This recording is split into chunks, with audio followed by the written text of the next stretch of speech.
Welcome to పూరా local.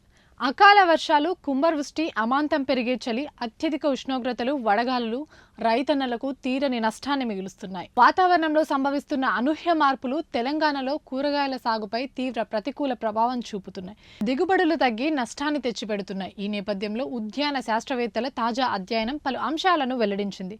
రాష్ట్రంలో ప్రస్తుతం ఉన్న 442 వ్యవసాయ మండలాలకు గాను 123 మండలాలు వాతావరణ మార్పులకు లోనవుతుండగా మున్ముందు ఈ సంఖ్య పెరిగే పరిస్థితులు నెలకొన్నాయని వివరించింది.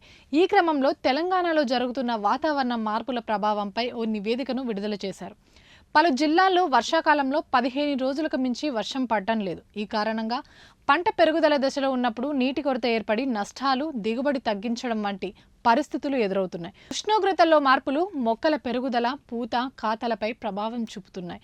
రాష్ట్రంలోని ప్రభుత్వ సంస్థలతో పాటు విశ్వవిద్యాలయాలు, పరిశోధనా సంస్థలు, ప్రభుత్వేతర సంస్థలు వాతావరణ మార్పుల ప్రభావంపై దృష్టి సారించాయని నివేదికలో వివరించారు.